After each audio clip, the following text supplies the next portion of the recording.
And 10 on your side's Andy Fox is also in Richmond and is looking into the influence by corporations from someone who knows the former governor. Andy. Yeah, the McDonnell indictments created a new sense of urgency up here in Richmond in the General Assembly. When that happened, there were new ethics reforms that were passed, and today we interviewed the architect of the ethics reform package, State Senator Tommy Norman.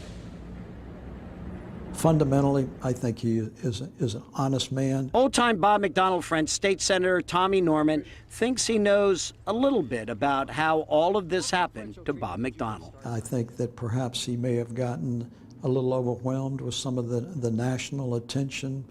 He obviously had some marital issues. It was mentioned in court Bob McDonnell dropped the ball on some of the many balls he was juggling. The stress of being the governor of Virginia and trying to pursue a vice presidency nomination when there is domestic turmoil when you come home can do a lot of things to an individual. Lessons learned from Bob McDonnell and all he did well and all the things we now know he did not do well. The lesson learned is, one, you do need to be attentive on what's going on around you.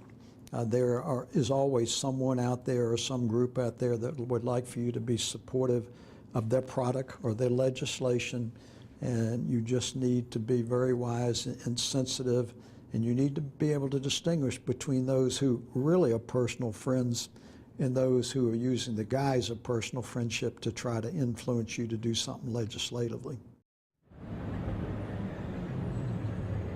And as State Senator Tommy Norman said, it really comes down to Johnny Williams. A lot of the jury instructions today, very negative against Bob McDonnell. They deal with the loans and whether they should have been reported. Some of the good jury instructions for Bob McDonnell, number one, that his good character can be thought to be reasonable doubt when the jury is deciding. And also it was noted that all along the way, no one ever said he violated any state laws, which is something that he has maintained. He has been doing, he said, exactly what all the governors before him have done. Of course, there are a lot of negative instructions against Bob McDonnell, and the bottom line will be, who do they believe? And if they can't believe either side, then it ends up in a hung jury. And the main prosecutor here prosecuted John Edwards, if you remember, and he was found guilty of a campaign finance violation. He was found not guilty, actually, not guilty on that. And in the other charges, there was a hung jury. And so John Edwards walked away in that case, not guilty with one charge, hung jury with the rest.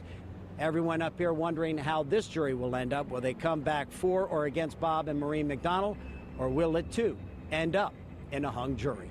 In Richmond, Andy Fox, 10 on your side. And just to reiterate, the jury has gone home for the day. They'll resume deliberations tomorrow morning. And we're going to look now at the people who will decide the McDonnell's fate. The jury is made up of 7 men and 5 women. 7 of the jurors are white. 5 are black. So those are all things to consider. Coverage of the McDonnell case continues at 11 on Wavy and Wavy.com. That's where you can find a timeline of events, pictures of the evidence, and tweets from court and various reporters covering this story, including Andy Fox and Aaron Kelly.